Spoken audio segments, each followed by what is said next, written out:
Alright, so this video is probably going to be a lot later than the other ones, but I did feel bad. I didn't make a video on the last game, so I figured I should make one on this game.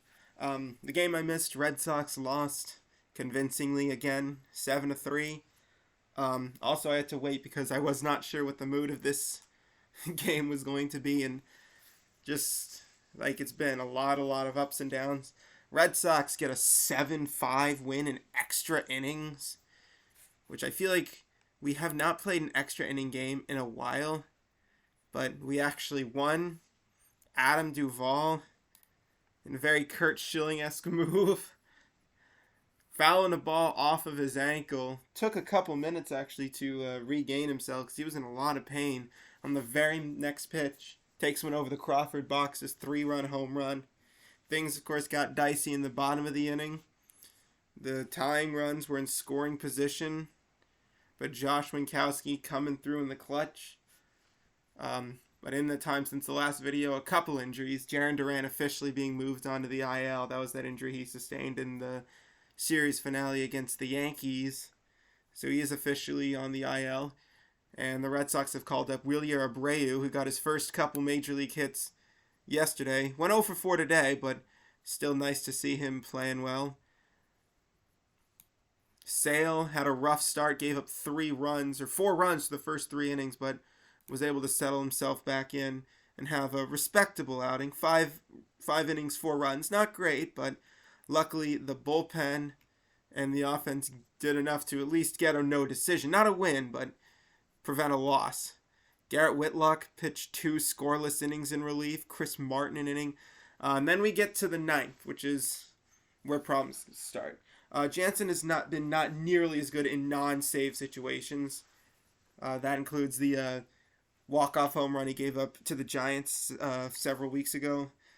Jansen, through 3 pitches, got the batter to fly out to left. And then he hurt himself clearly on that. Said right hamstring tightness. We didn't know for a while. We were able to get that. Well, I mean, we still don't know. Tightness could mean anything. Whether there's structural damage or not, we don't know. But he only gets 1 out. And he's got to get taken out of the game just in time for the top of the order to hit. Pivetta has to come in emergency relief. Walks Altuve, but then gets Bregman and Tucker to strike out, bringing us to the 10th, where we said Adam Duvall hit the 3-run shot. That ended up being the difference. 7-5, and the Red Sox able to strand not only the tying runs, but the winning run was on first base.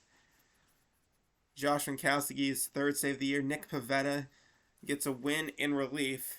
I guess we're expecting a bullpen day from him, maybe, because I was fully expecting him to come back out for the 10th and was a little bit surprised when they went to Wink. His stuff is so much better. I remember last year his biggest problem was putting away hitters. He just could not put away hitters. His strikeout stuff was very bad. He had one of the lowest strikeout rates in the league. Now it's not amazing or anything, but it's definitely a marked improvement. Got 2 of the outs via the strikeout. Got the last out on a ground out, weak ground out to second. So again, a win the Red Sox desperately needed in a series that they're desperately trying to keep themselves alive in. Toronto and Seattle both lost, so the Red Sox actually do make up some ground. Obviously, we don't know exactly what the situation is going to be long-term with Jansen. It will be a huge blow to the bullpen. A bullpen that has been rock solid, and a bullpen that, other than Winkowski being shaky, was solid again today. Jansen it would be a huge loss. I mean, I understand we could probably slide Chris Martin into the closer role, but still, it's nice to have that 1-2 punch of Martin and Jansen. The Red Sox have an incredible record when leading after 7 innings, and they're the big reason why. Because at that point, you feel like it's been a while since I've felt good with a lead. Now, we didn't lead in this game until the 10th inning, but it's been a while, just as a Red Sox fan, been a few seasons where there's people coming out of the bullpen that I actually feel comfortable with the lead, and I feel like we got this. And of course, the biggest two, Chris Martin and Kenley Jansen.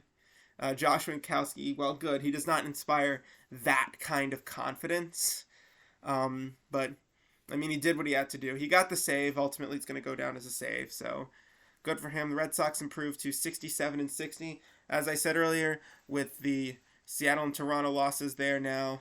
3 games back of Toronto and 4 games back of Seattle for that second wild card spot. But just for morale boost, morale boost. Did I say whatever? It's very late. I know it's very late, but I did feel bad about not getting a video yesterday. I was hanging out with friends yesterday. We went to bar trivia. Did pretty well. Won a gift card, so good for us. We watched Premium Rush, kind of a crappy movie. If you haven't seen it, you're not missing too much. It's a short movie too. It's only about 80 something minutes in runtime, so less than an hour and a half. So, I mean, I guess it's not that time consuming, so the investment's not that bad.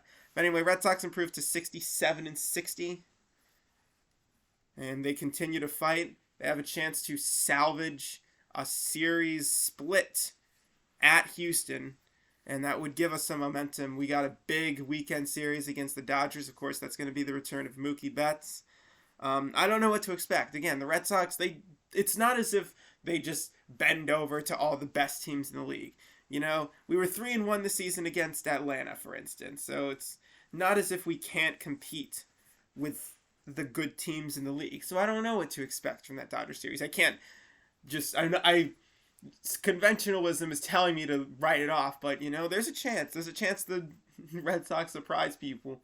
But of course, after yesterday, all the things were spinning in my head of, you know, this is just, again, it felt like the Toronto series all over again. We're getting critical series. Red Sox gotta win some, and they have an opportunity to make up ground, and they couldn't. I mean, unfortunately, we can't win the series. The best we can hope for is a split now. But that's how I was feeling. I was ready to say, like, here we go again. You know, it's just like 2 weeks ago. Had a chance to make up ground and blew it. But we just got to see. If they can take a split, then, I mean, it won't be great because we still won't really have made up any ground, but at least we'll still be in it. And some Sox fans are taking to heart. At least we can say that we're playing meaningful baseball. By this time last year, we are 127 games into the season. 67 plus 60 is 127. And we're not necessarily in terms of how far back we are, but we're just better than we were at this point. 127 games in last year, we were 62-65. So we were under 500 by this point in the season last year. August was basically the month that killed it. Well, July and August were basically the summer. We were just terrible. That summer we were just awful. Killed any chance of us winning. I mean, we haven't had those kinds of skids as much, but I remember that was that month the Red Sox went like 20-6 to get themselves like second in the wild card or something. Like they had an incredible month, and then they fucked it up. They just couldn't keep it up to the summer. The summer was just terrible. Obviously, we played terribly against our own division. But that's enough of that. Obviously, I'm talking so much about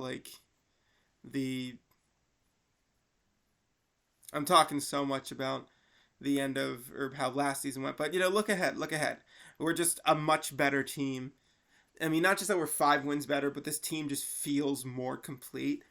It feels like we don't blow as many games. This team's just more fun to watch than last year. So I'm at least positive about that. So we get a tough win. A lot of question marks going forward, but we can celebrate the win and get right back at it tomorrow.